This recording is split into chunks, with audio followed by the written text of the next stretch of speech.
खुलुमबाय दिनै 4 एप्रिल 2023 आं सिबिरानि ब्रह्म नोंथांमोनखौ एसबी बड निउज चेनेलाव बयखौबो बरायबाय नोंथाङा जुदि चेनेलाव गोदानबा सानफ्रोमबो सानसेयारि खौरांखौ मोननो थाखाय एसबी बड निउज चेनेलखौ साबस्क्राइब खालामनानै लानो हागोन लोगोसे बेल आइकनखौबो क्लिक खालामनो हागोन जाहाथे खौरां फोसावनाय लोगो लोगोनो नोंथांनाव गिबिसिन खौराङा सौहैयो आसा खालामो नोंथाङा खौरांखौ मोजां मोनगोन आरो जोबजासे खोनासंगोन होननानैबो आसा खालामनाय थाबाय दानिया नोंथाङा खौरांखौ खोनासंलांदो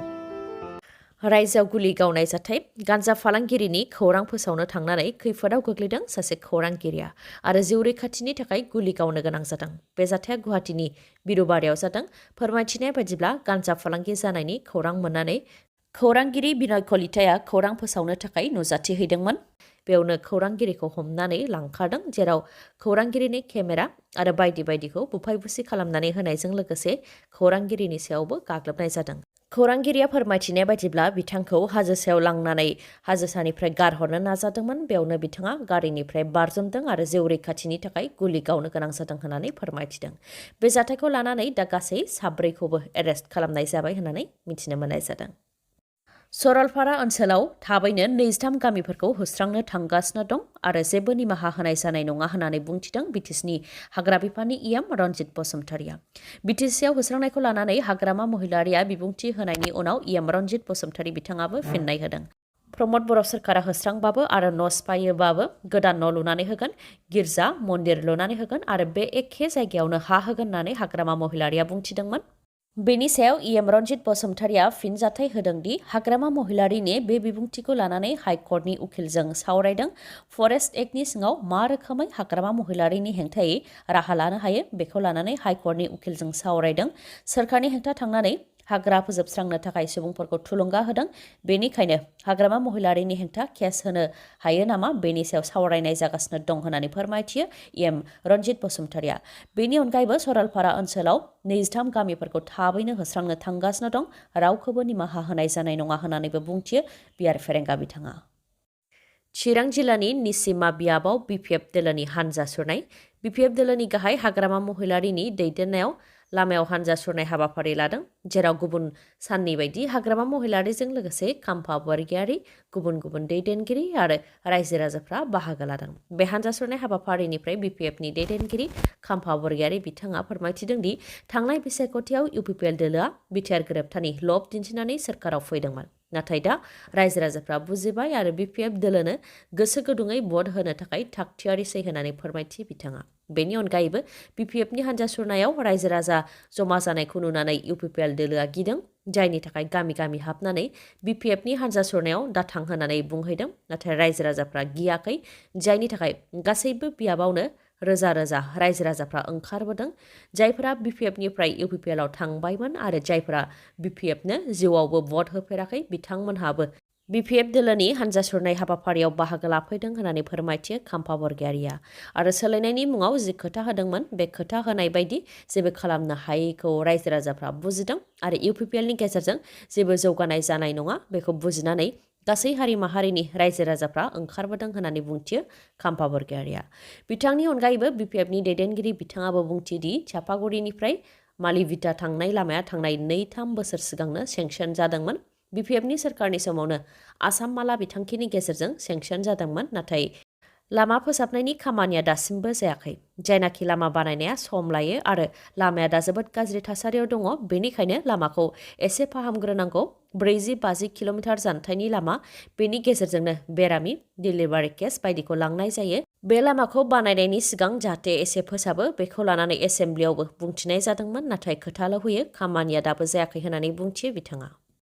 राहुल गान्धीआ गोदानै बेल मोनबाय 2019 डिफेमेशन केस अदेबानि मानहानि केसआव राहुल गान्धीआ गोदानै बेल मोनबाय 15,000 रां होनायनि गेजेरजों बिथांनो बेल होबाय राहुल गान्धीनि हेंथा जि 2 बोसोर जोबथेसालियाव थानायनि राय होदोंमोन बेखौ दोनथ'नाय जाबाय 2019 डिफेमेशन केसखौ लानानै सुरातनि सेशन कर्टआ राहुल गान्धीखौ 2 बोसोर जेल जानायनि जि राय फोसावदोंमोन बेखौ चेलेन्ज खालामनानै एपिल फाइल खालामदोंमोन राहुल गान्धीआ बिथांनो कर्टआ बेल होबाय आरो फैगौ 13 एप्रिलाव हियारिं जाबावगोन राहुल गान्धीनि हेंथा केस होग्रा बिजेपिनि दैदेनगिरि पुर्नेश मदि बिथाङाबो 10 एप्रिलनि गेजेरावनो फिननायखौ होनो नांगोन मख'नो गोनांदि मदि टाइटेलखौ लानानै सोंखारिदोंमोन कंग्रेसनि दैदेनगिरि राहुल गान्धीआ बेनि उनावनो राहुल गान्धीनि हेंथायै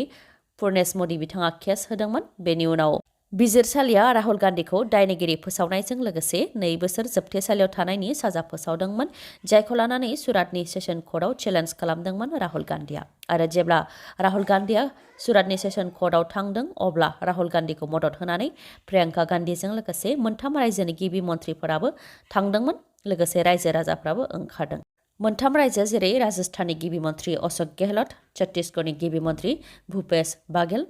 हिमाचल प्रदेशनि गिबि मन्थ्रि सुखबिन्दर सिंह सुखु। बिटिआर गोरोबथायाव थानाय दफा बायदियै 193 मुंख्लं नखरनो चेक गथायदों बिटिसि सोरखारा। जोंनि गेजेराव मुंख्लं होननानै बुङोबा एबसु सोमावसारनायनि मुंख्लं, बिएलटिनि मुंख्लं आरो एनडिबिनि मुंख्लं दं। आरो मुंख्लंफोरनो अनसुंथाइ होनो थाखाय बिटिआर गोरोबथायाव मख'नाय दंमोन। बे लेखायैनो 193 मुंख्लं नखरनो चेक होनाय जादों होननानै फोरमायथियो प्रमद बर'आ। लोगोसे फोरमायथिबावदों दि गोरोबथा जानायनि उनाव नखर मन्थ्रिनि आखाइजोंनो माखासेनो चेकखौ गथायनाय जाखादोंमोन। बेनि अनगायैबो प्रमद बर' बिथाङा फोरमायथिबावदों दि माखासे एनकाउन्टार जानाय एनडिबिनिया एफआइआर होनायबो गैया, पस्टमर्टेमनि रिपर्टबो गैया। जायफोरनिया रिपर्ट दं बिथांमोननो चेक गथायनाय जाबाय, नाथाय जायफोरनिया जेबो रिपर्ट गैया बिथांमोननिखौबो दिहुननो थाखाय आसाम पुलिसनो बिबान होनाय जाबाय आरो एनडिबिनिफ्रायबो नायगासिनो दं होननानै फोरमायथिदों। भेरिफिकेसन लिस्टआ ओंखारोब्लानो होलांबाय थागोन होननानै चिफ मिनिस्टारा बुंथिदों होननानैबो फोरमायथिदों प्रमद बर'आ। लोगोसे 2023 नि गेजेराव 500निफ्राय 700 नखरनो एक्स ग्रेसियाखौ होनो हागोनखौ आसा खालामो होननानै फोरमायथियो प्रमद बर'आ। लोगोसे मुंख्लंफोरखौ मान बावनानै प्रमद बर' बिथाङा बुंथिबावोदि मुंख्लं जालांनायफोरनि थै जिउनि सोलायैनो बिएसि, बिटिसि आरो बिटिआरखौ मोननो हादों आरो बर' हारि, राव, हारिमु, मोनथाय रैखा मोननो हादों होननानै बुंथियो प्रमद बर' बिथाङा। नेशनेल इडुकेशन पलिसिनि गेजेरजों रायजोआव सोलोंथाइ होनो थाखाय जि खामानि जागासिनो दं, बेखौ लानानै एबसु, बर' थुनलाइ आफाद, प्रिन्सिपाल काउन्सिल, अल बड' प्राइमारि टिचार्स एस'सिएशन आरो गुबुन गुबुन आफादा जयै जथुम्मा जिरायदों। दिपेन बर' बिथाङा फोरमायथिदों दि गोदान सोलोंथाइ खान्थिनि गेजेरजों 6 थाखोनिफ्रायनो सानखान्थि आरो बिगियान आयदाखौ इंराजि रावै जि फोरोंथाइ होनो नागिरदों, बेनि थाखाय बिजाब साफायनानै फरायसालिफ्राव बिजाब दैथायहरनाया जागासिनो दं आरो बेजों गोसोआव दुखु मोनदों होननानै फोरमायथियो दिपेन बर'आ। लोगोसे फोरमायथिबावदों दि थाखो 3निफ्राय सानखान्थि आरो बिगियान आयदाखौ इंराजि रावै फोरोंथाइ होनो थाखाय थांनाय बोसोराव आसाम सोरखारा जि बुंथिदोंमोन बेयाव फिन सावरायनानै थांखिखौ लानाय जागोन होननानै खोथा होदोंमोन। नाथाय दिनै बर' साहित्य सभा, असमिया साहित्य सभा, एबसु आरो आसुजों सावरायालासे आरो फरायसालिफ्राव नटिस हरालासे, बेनि अनगायैबो एसेम्ब्लियाव सोरखारि भाबै थांखि लायालासे थाखो 6निफ्राय सानखान्थि आरो बिगियान आयदाखौ इंराजि रावै फोरोंथाइ होनो थाखाय आसाम सोरखारा बिजाब साफायनानै फरायसालिफ्राव बिजाबखौ दैथायहरदों होननानै फोरमायथियो दिपेन बर'आ। लोगोसे फोरमायथिदों दि निउ इडुकेशन पलिसिनि बायदिब्ला बाइलिंगुवेलनिसो खोथा दं, जेरै बर' आरो असमिया रावैसो बिजाब मोननायनि खोथा दं आरो सोदोबफोरखौ मोननै रावजों लिरनायनि खोथा दं, नाथाय इंराजि रावै लिरनायनि खोथा गैया। बेनिखायनो इंराजि रावखौ जि जाबसिननानै होदों बेनि सायाव फिन सावरायनो थाखाय आसामनि गिबि मन्थ्रि आरो सोलोंथाइ बिफाननि मन्थ्रिखौ खावलायो दिपेन बर'आ आरो गिबि मन्थ्रिनिसिम लाइजाम दैथायहरगोन होननानैबो बुंथियो। मानोना बेबायदिजों बर' बिजोङा खहा जागोन, फरायसाफोरा बुजिनाय नङा, फोरोंगिरियाबो इंराजिजों फोरोंनो उसुबिदा जागोन, ड्रप आउट अदेबानि फरायसालि एंगारनाया बांगोन आरो फिथाइया गाज्रि जागोन होननानै फोरमायथियो दिपेन बर' बिथाङा। मणिपुर रायजोआव फिन बम बेरनाय जाथाय। मणिपुरनि उखरुल टाउनाव माकान स्ट'र आरो भिउलेन्ड बेप्टिस्ट चार्चनि गेजेराव मोनाबिलि 6 रिंगायाव आईईडी बेरदों, जायजों 7 सुबुङा जोखोम जादों। जोखोम जानाय सुबुंफोरखौ उनाव खाथिनि देहा फाहामसालियाव दैथायहरनाय जादों आरो रैखाथि हान्जायाबो जाथायथिलियाव नुजाथिफैनानै नायबिजिरनायनि हाबाखौ मावफैदों। नाथाय बे जाथायनि सायाव दासिम रावबो बिबान लाथ'वाखै। मख'नो गोनांदि बे दान मोनथामनि गेजेरावनो उखरुलाव बेयो 3थि खेब बम बेरनाय जाथाय। बेनि सिगां 21 मार्चआव उखरुलाव थानाय मिनि सेक्रेटारियेट केम्पासाव बम बेरदोंमोन आरो 25 जानुवारियाव उखरुलावनो बम बेरदोंमोन, जायजों 4 जोखोम जादोंमोन।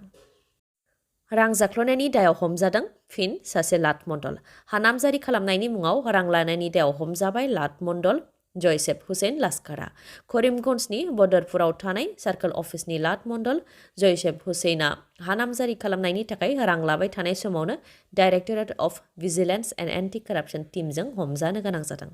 रायखांनो गोनांदि रां जाख्ल'नायनि दायाव गोबां लाट मण्डलफोरा हमजानो गोनां जाबोदों। बावैसो सिगां 31 मार्चआव रां लानायनि दायाव कामरुप जिल्लानि कमलपुर रेभिनिउ सार्कल अफिसनि लाट मण्डल गीताञ्जलि देखाया हमजादोंमोन। हा फाननो गनायथि होनायनि मुङाव रां लानायनि दायाव directorate of vigilance and anti corruption टीमजों हमजादोंमोन गीताञ्जलि देखाया। भिडिअखौ जोबजासे नायनायनि थाखाय गोजोन्थों नोंथाङा आंनि चेनेलाव गोदानबा अन्नानै आंनि एसबी बड निउज चेनेलखौ साबस्क्राइब खालामनानै ला बे चेनेलनि गेजेरजों नोंथाङा सानफ्रोमबो फुंनि समाव सानसेयारि खौरांखौ नुनो मोनगोन लोगोसे दिनैनि खौरांखौ मोजां मोनदोंबा लाइक कमेन्ट आरो शेयार खालामनो दाबाव गोजोन्थों